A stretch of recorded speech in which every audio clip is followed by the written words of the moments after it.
Good morning, my beautiful people. So, my collab with the Lemon Drop Shop is officially over. And last night was the last night to purchase anything. And, so I reached out to, her, and I'm just waiting for her to reach back out to me, to let me know how my sales did, and take it from there. I think what I'm going to do is just take my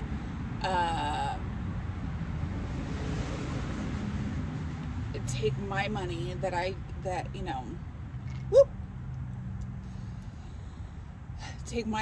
that was going to be a tragedy, take my portion of the profit and just go get a camera for my YouTube. I feel like I need a fucking camera. I do need a camera. First off, I don't know how to edit videos. Like, I saw this one video yesterday, this girl talking, she was in her car, and then she was,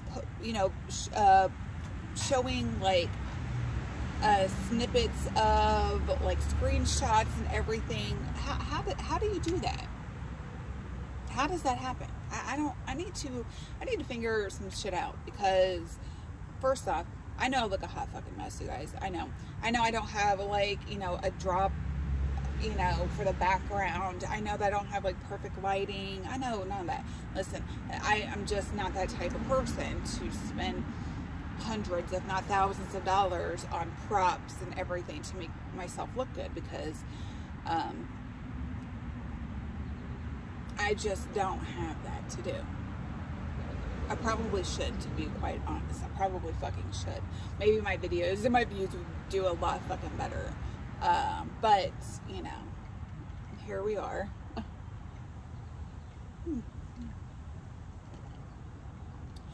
So, I only got 8 fucking days left for court. 8 fucking days, man. I can smell it. I can taste it. I emailed my attorney this morning, gave him, like, a full update on everything. I just can't wait for my kids to be back home with me, where they fucking belong, so they can have a good, stress-free, carefree, loving, caring, positive, drama-free environment, where they can express how they feel without telling them to shut the fuck up and get in their room, without, they can express how they feel or whatever without me backhanding them or smacking them or punishing them.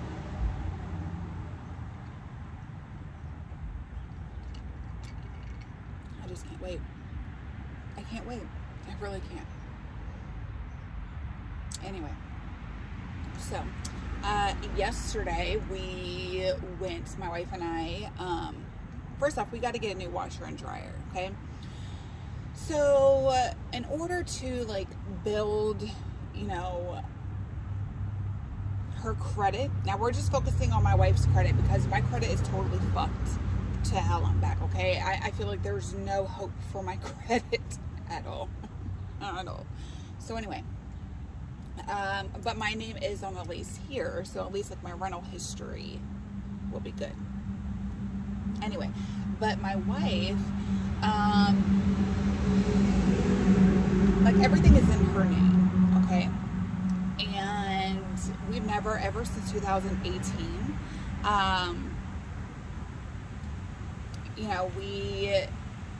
we've never been late now one time on any rent payment, on any utility payment, on car payments, nothing.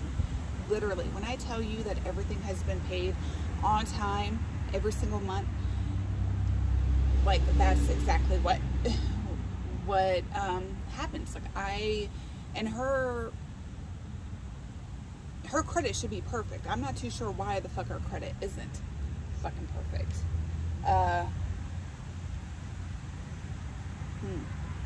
I do know why. Because Comp Drug here in Columbus, Ohio, the methadone clinic she goes to, okay, they was billing her for the drug screens that they wanted, right? However, she had insurance this whole fucking time, and she told them that she had fucking insurance. They even took a copy of her fucking insurance card, and they failed to bill her fucking insurance for these said drug tests. So they was billing her instead. And, you know, we're not fucking paying hundreds of fucking dollars when she has insurance. That's why she pays for her fucking insurance. Common fucking sense. So, anyway, and we went, like, this was going on for over a year, and we would go back to, I can't go back, you know, with her, because since November, I switched to Suboxone, so only she can go to the methadone clinic. But when I was able to go with her to the methadone clinic, when I was on methadone, I was speaking for her. Like, I was like, look, you know, because my wife is the type of person to where she's, you know, quiet. She is like a, I hate to say this, but a doormat. Like, you know, people can say and do whatever the fuck they want, and she won't say anything. And I'm not like that. I'm the complete fucking opposite. No, you're not going to do that. I don't give a fuck if this is my wife or not. Like, I mean, that's just not what the fuck you do to people. No. Like, you're fucking up her fucking credit, and that's fucking with me. And oh, hell fucking no. Like, that's just not happening. So, like, I remember I had to get, I sent so many fucking emails to so many fucking people at Comp Truck to get the ball rolling and everything. Well, long story short, the last email I sent, which was a month ago, they said they took care of it. Okay, I told her, I said, well, tell them that you need proof that they took care of it. Like, you need something in black and white that states how much they paid, when the date was that they paid it, who they paid it to, and who the person was paying it. Like, I need signatures, I need everything. And she's like, no, we don't need all that. Yes, the fuck you do. Yes, the fuck you do. Well, and she was looking at her credit history, her credit report the other day, because we're going to be buying a house, okay? We're just renting this house, and the reason why we had to get this house on the drop of a dime, because A, our lease was up in March of last year at our old house, okay? And it was in a bad neighborhood, and I just hired my attorney, and my attorney was getting to get the motion in place to get the guardian hired. And I just had a feeling, like a gut feeling, like, you know, I need to make sure that all my kids have their own fucking room, their own space and everything. We need a bigger fucking place. We need a bigger fucking vehicle. We need this, we need that. We need a vehicle that everybody can fit in. I don't want nobody to hang anything over my head. Like, oh, you know, she only has, you know, a 2-seater car. She don't even have enough room for all the kids. Or she only has a 3-bedroom house. Like, she, you know, they don't even have enough room for all the kids. Like, you know, I already know how my ex and his, you know, family could be. So, absolutely not, honey. No, thank you.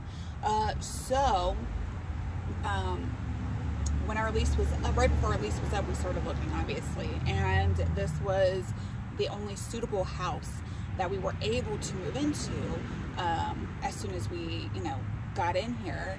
And, not only that, but like I had to be on the lease this time because the rent is outrageous. It's fucking outrageous. Okay, it's $2,000 a month living here, and I'm sorry, but that's fucking outrageous as the fuck. And I know a lot of people are like, you know, maybe they live in New York or Cali and they pay more than that, honey. That's on you. That's you, honey. Listen, I'm talking about here in Columbus, Ohio. Yes, $2,000 for a fucking, you know, what I got. First off, when we came here to look at the place, okay, they said the landlord said it was a 5-bedroom house. So that's the only reason why we came to look at this place. So when we were looking at it, it's not a 5-bedroom. It's a 4-bedroom, okay? But there's 2 different living rooms. That's just what the fuck it is. So I don't know where he's getting off with 5 fucking bedrooms, but it's not 5 bedrooms. It's 4 bedrooms, 2 baths, 2 full baths, and a fucking second fucking living room. Let's just be honest here. So it was either get this place or stay where the fuck we was at. Our house where we were at, you know, where we was living at was nice. I mean, it was older. I like older houses though. I'm the type of person where I love older Victorian style homes. And this is exactly what it was. Big ass fucking front porch. I mean, it was okay. I mean, it was nice. I mean, considering where we were living before, you know, a 2-bedroom townhome, and that townhome was, just wasn't it. And my dog is going crazy. Okay, anyway, so yeah.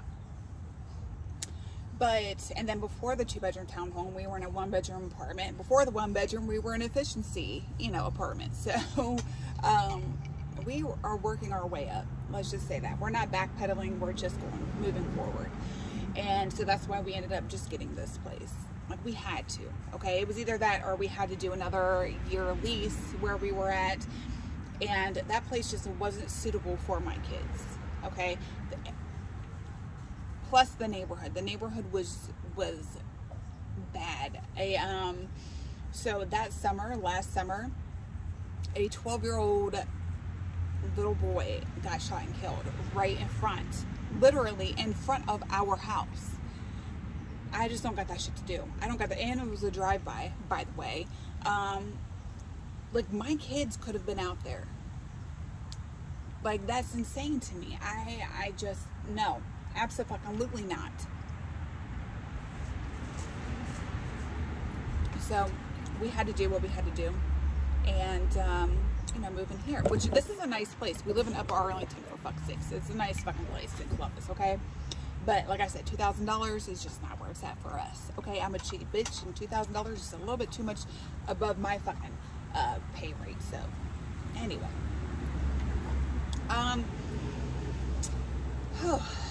I have no idea where I was going with this. Sorry. Anyway, I don't know where the fuck I was going. I believe I was mentioning something about like an update with the attorney. Anyways, so I updated my attorney with everything that was going on, that's going on now, and what happened in the last like 3 months since I've talked to him. You know, all the good stuff. And a lot of things has happened in 3 months. A lot of things has happened. Let me see. What has happened in 3 months? So in 3 months, wow, a lot of things has happened. Like, my life has changed. I feel like my life has changed drastically in 3 months. First off, I was able to finally quit my job. Okay, that was my goal anyway. I know, like, a lot of people are like, what the fuck? Like, what's wrong with you? My goal was to save up enough money to where I am financially secure enough to quit my fucking job. That's just what it was.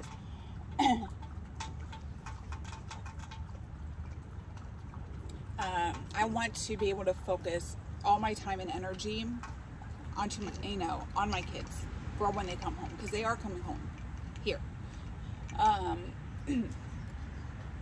And you know, my wife, she took a better position at her job, and which she makes a hell of a lot more money now. And even with just my wife's income alone, she is more than able and capable of taking care of herself, myself, and all of, you know, my kids. So plus more. So we're not even pressed about it. Not one fucking bit about it. But with my income, I'm saving every last dime, trying to save every last dime anyway, so that, you know, we can go. I was going to save to get plastic surgery, but I still want to get plastic surgery. I still want to get a mommy makeover, but, you know, I think obviously my kids will have more fun going on vacation than they would their mom having fucking surgery. So maybe in my next lifetime, maybe I'll have a body that I've always wanted. Maybe then. But right now, you know, I think I'll settle for what the fuck I got, even though it's not really where it's at. But it is what it is, you know? It is what the fuck it is. I'd rather have my kids, you know, be happy and see a smile on their face rather than me look in the mirror and be satisfied with everything I see. So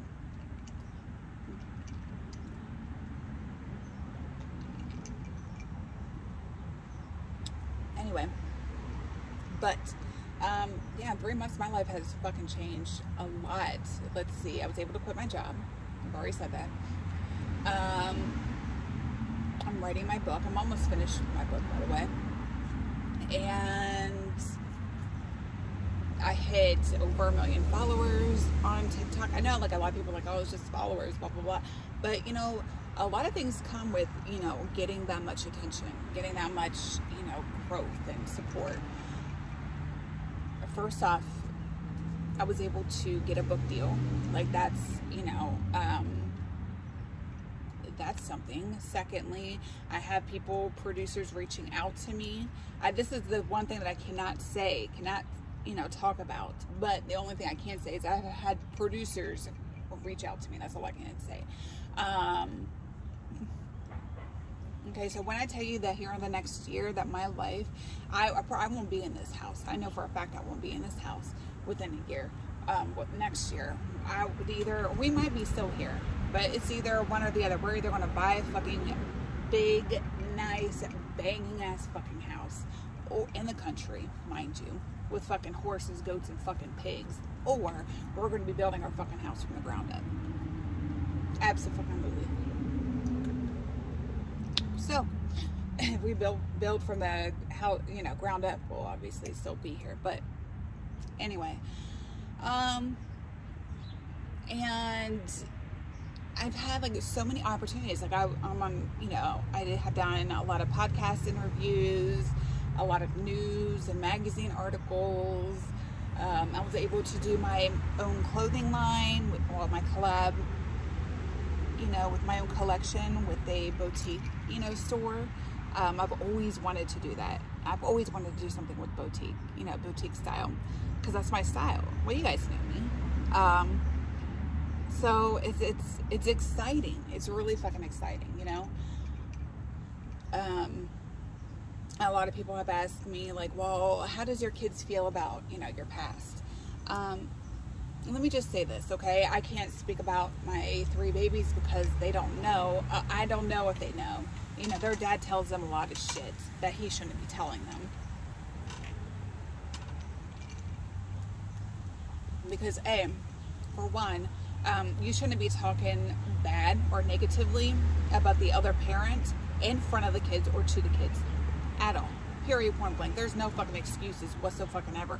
I don't give a shit if the fucking other parent is a low down slum fucking piece of fucking shit. You still don't do that. That's not what you do. I have never once, ever. And my daughter, my oldest daughter, her dad is a total piece of fucking shit. He's a fucking scum of the fucking earth, okay? The gum that was on the bottom of my fucking shoe yesterday that I fucking stepped on when we walked out of fucking Rent-A-Center in fucking Columbus off Morris fucking road, that fucking gum is a better fucking, you know, in a better position than this motherfucking scumbag. Like, I can't stand that motherfucker.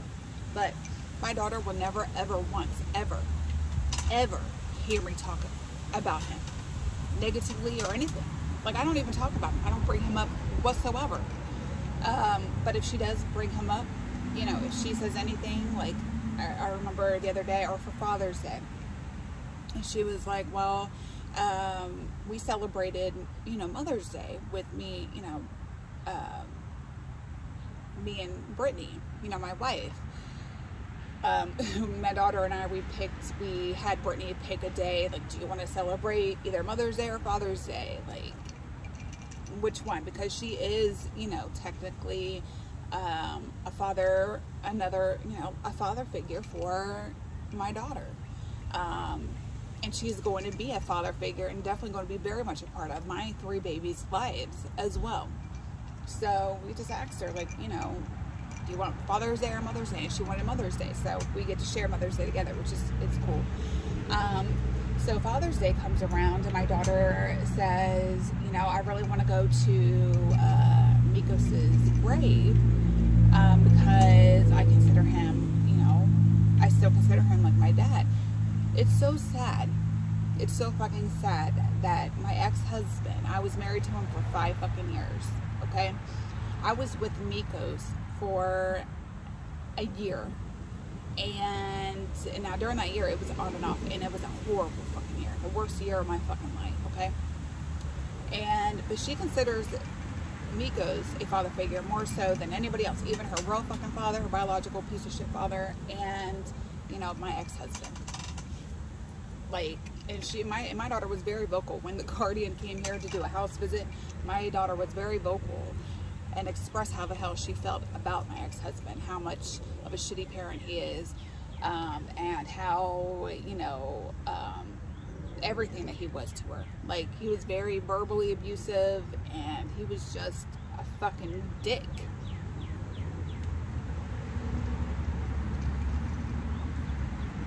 One of many reasons why I kicked his ass out, but you know,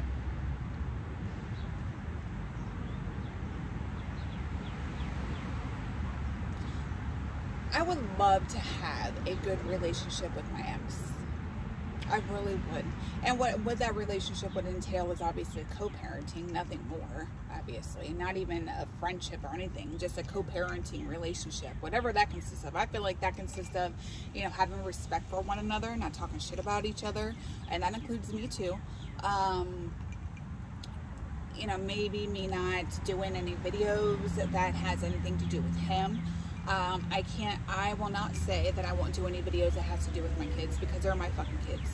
And, you know, if I share my life with you guys, and that's just what it is, I'm going to continue doing that. But I will leave him out of it. Like, I won't even bring him up at all. And I haven't even brought, like, I mean, if I bring him up, I only say him. I don't say his name. I've never showed a picture of him. Nobody knows who my ex-husband is. Okay, and it's gonna stay like that, trust me. Oh.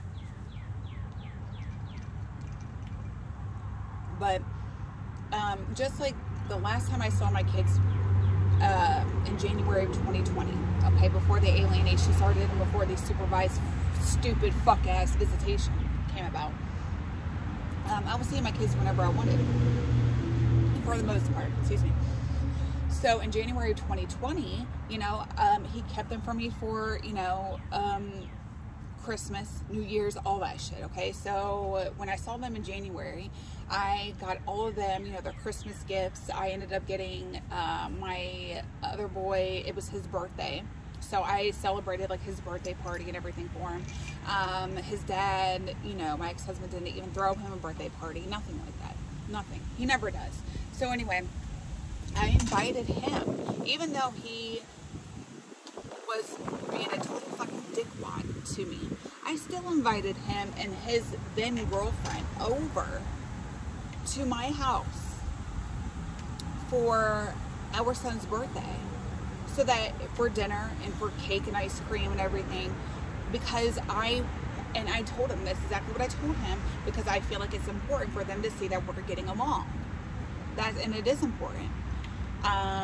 Because the kids shouldn't feel one way with one parent and another way with another parent. Like, they shouldn't feel like there's tension or friction between, you know, both parents. Like, they shouldn't feel that whatsoever. And so that I invited them both, and I got text messages and everything of what I'm telling you guys as well, which will be brought up in court as well.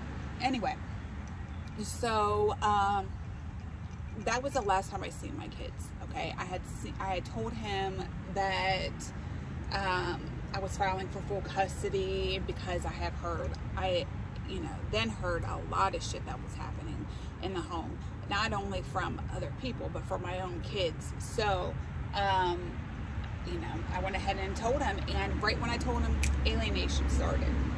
Right up the fucking bat. I have numerous text messages, numerous fucking phone call logs. I had to download a fucking Text Now app because he blocked me, my wife's, and my daughter's numbers. Like, it's insane. It's crazy to me. But that's the past. I'm going to focus on the here and now. You know, the past is important when it comes to my situation with my kids, but I feel like it's important from the moment that I, you know, got out of prison in October of 2011 until now. Obviously it is important. Obviously, you know, I went to jail and I went back to prison, and he, you know, got my kids while, you know, because I went to jail and prison and all that stuff like that. That's important too. I'm not trying to downplay my partake in this shit. I take full responsibility for what happened. I always have. But again, just because I made that one fucking mistake doesn't mean that I should be punished from seeing and being involved in my own children's lives for the rest of their lives. Like, that makes no fucking sense to me. Make it make sense. Please, make it make fucking sense. I'm curious on how this court is going to, what the magistrate is going to say next week. What she has to say about everything that's going on. I'm really curious. Because if I tell you this right now, I have literally worked my motherfucking ass off to get where the fuck I'm at today. Right here, right now, talking to you guys. Like, I changed my whole fucking life since 2018. I changed every fucking aspect of my life. From the people I talk to, the people I associate with, the places that I go, what the fuck I do on a day-to-day basis, my sobriety, every fucking thing. Have I had struggles in between time? Yes. Like, you know, yes. You know, somebody that has a certain lifestyle and has an addiction problem for 20 fucking years, like, the only break time in between was incarceration, literally, and pregnancies. But you know what I mean? You're going to have struggles. You're going to have struggles. That's just life, you know? Anybody that tells me that they never once ever had any struggle throughout their fucking life, even ones who never had a drug addiction or the lifestyle addiction or anything like that, you're full of fucking shit, dude. You're full of fucking shit. You're full of it. Like, that's just life. You know, life throws things at you where for 1 minute you feel like, man, what the fuck? You feel like giving up, but, you know, you just keep fucking going.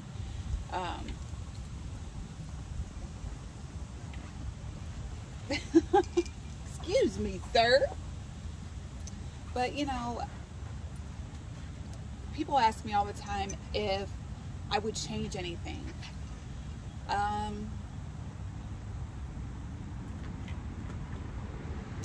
The only thing that I would change would be obviously getting on drugs, you know? Like, nobody, and let me say, if I had the opportunity to change everything and rewrite my whole fucking story, and, you know, I don't know if I would. I honestly, I don't know if I would.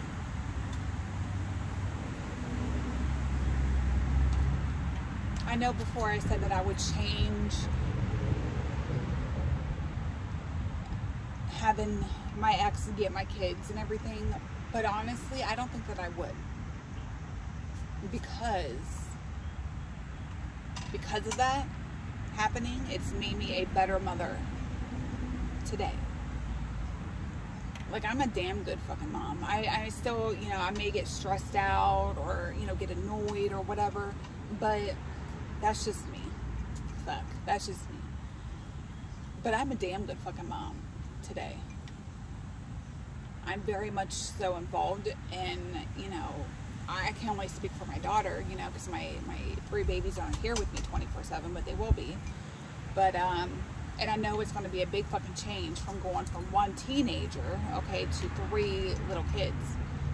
But I'm wanting that fucking change. I'm needing that fucking change. I'm needing and wanting my kids back home where the fuck they belong.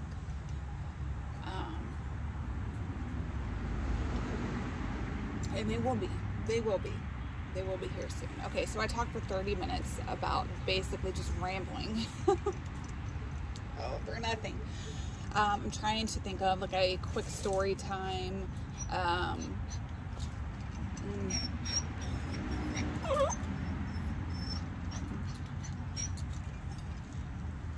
Okay. No bite. So, okay.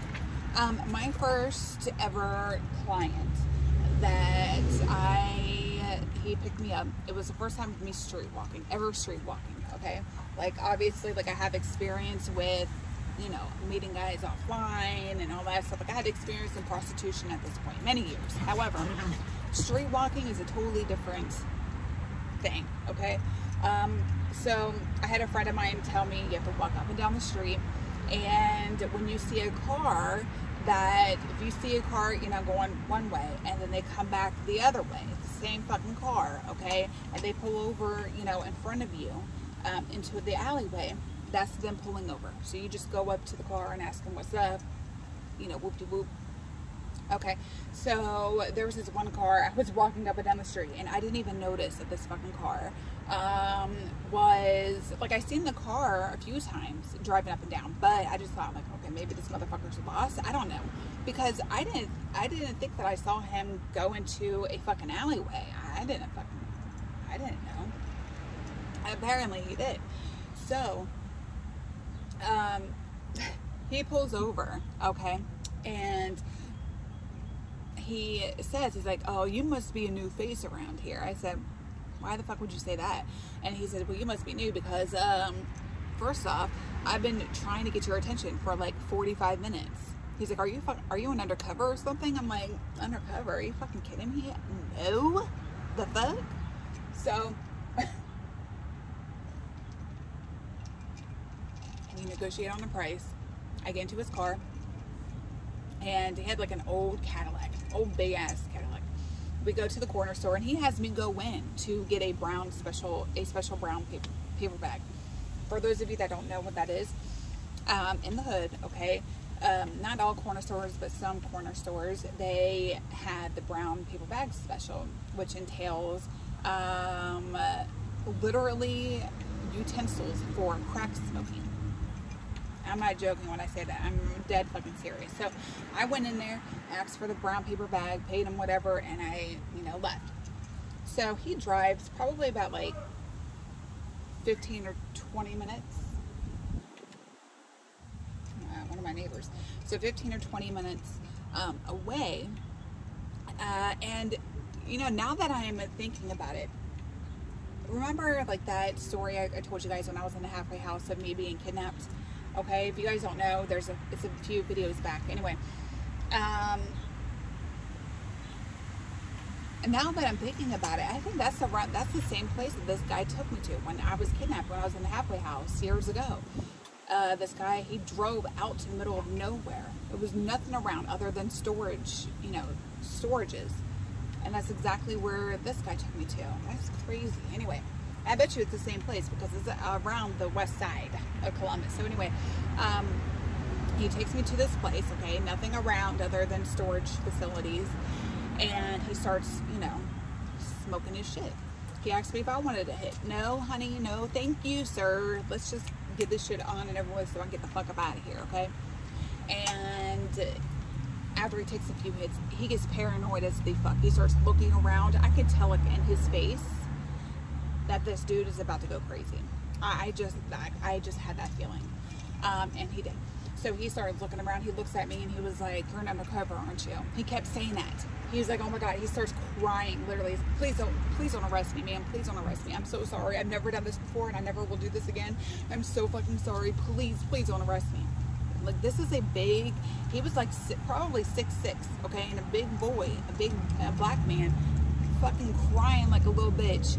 I'm like, oh my God, dude, what in the fucking hell is happening right now? I was looking around. I'm like, okay, am I getting punked? Like, what's happening? Like, what the fuck? Like, you are wigging the fuck out. No, honey, no. What the fuck? So he was like, you know, telling me, you know, just kept crying and crying and crying. And, you know, I'm like, look, will you just please take me back? Please take me back. I have no idea where we're at. I can't walk anywhere. Will you just please take me back where you picked me up from? And he's like, okay, I'll do that, but you promised me not to arrest me. At this point, I'm like, you know what? I'm just gonna go along with it so I can get the fuck back where the fuck we're at. I said, yes, you know, I promise you I won't arrest you. I promise you none of my guys will come after you. Just take me back where you got me from, and then we'll just go from there. So on our way back there, he kept crying and everything. And at this point, I had to tell him, yeah, I'm an undercover. Like, yeah, you're about to get busted or whatever. So I told him, I said, look, in order for, you know, for me to do my job and to keep this quiet and keep you quiet and everything, you're going to have to pay me. So yes, he paid me. I can't remember. I think it was like either $75 or $100. Probably $100. I can't fucking remember. But I did get paid. I did get paid. And I felt so bad. I felt really fucking terrible. He dropped me off exactly where he picked me up from, and he just skirted off. Like, literally, I've never seen somebody just, you know, sped off as fast as he did. Bless his heart. Bless his heart. If you're watching this, I'm sorry, but I was not an undercover. I wasn't. You were just paranoid as they fuck, and I just wanted to get the fuck up out of your car. Oh my god. Then I had this other guy. Oh my god. That's gonna be another story time. Jesus, I have so many. It's ridiculous. Like, obviously my book is going to entail these, you know, John stories. Wow. I don't know how I survived. I really don't.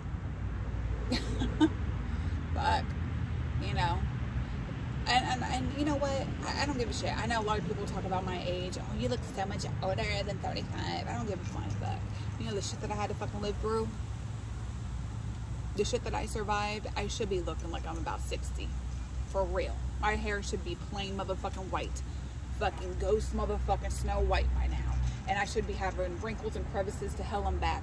Okay? So, I don't give a flying fuck what anybody has to motherfucking say about my motherfucking... Oh, you look so old. Yeah, well, go fucking suck it. I don't give a fuck. Okay? Anyway, I'm about to get off here. I gotta mow the yard today. Oh my god, I feel like this grass literally grows. Like, I just don't understand how grass can grow this much in a fucking week. I feel like I mow like at least 3 or 4 times a week. I legit feel like that. Anyway, gotta mow today, and then we gotta go to Walmart. We got just a lot of things we gotta do today. Not a lot. I am dyeing my hair. The red, listen, I'm a natural redhead, okay? Like, my hair is not this dark, obviously. You guys see my natural hair. It was before I dyed it this, okay? My extensions, when I got them, you guys know that they were already bright red. So I had to, like, match my hair with this. And I just can't keep up with it. I can't. It's gonna take a lot of money, and not only that, but I literally would have to do my hair once a week. I can't do that. Like, my hair's already fucking damaged enough. My hair is so damaged, it's not even funny. I'm surprised I still have hair left. But I'm gonna dye it probably like a dark, deep, like a chestnut brown or black. Probably not black, because my extensions, I don't even know. I had to figure some stuff out. Anyways, so thank you guys for listening to me ramble. I may go live while I do my makeup with you guys, because I haven't went live with you guys for a while. For those of you who are wanting, please email TikTok. You know, I can't stand TikTok. Is really funny, man. Funny fucking acting. Like, they legit are big ass fucking bullies. They literally will take down, you know, your video. They see the same person continuously reporting the same, you know, account over and over and over and over and over again, but they never look into it. They never look into it. They just automatically side with the bully, the person who's continuously reporting my shit, but they won't look into what they're reporting first, beforehand. They'll just automatically take the fucking video down for fucking adult nudity. Like, what in the fuck? Adult nudity, my motherfucking ass, sir. Adult fucking nudity, my motherfucking ass. Never, it could never contain adult nudity. I don't even like showing my body. Like, I am so, when I tell you I have body dysmorphia, I really do. When I was trying on my outfit for, like, I went, you know, clothes shopping yesterday to get like a nice outfit for court, and I literally brought to the, you know, back in the changing room, sizes that were way too big for me, like way too big for me. And when I was looking at myself in the mirror, I'm like, wow, is this really me? I literally had to have my wife, who was standing outside, I opened up the door and I said, is this what you see? Like, my reflection that I'm seeing right now, is this what you see? And she's like, well, yeah, what the fuck? Like, what's wrong with you? I said, because this is not what I see. Like, I'm serious. Like, I like what I see here, but this isn't what I see at home. This isn't what I see on a day-to-day basis. I never see this person. Like, this person is not me. Like, the person that I see on a day-to-day basis is 5 times bigger than this person right now. How is that possible, though? How is that possible?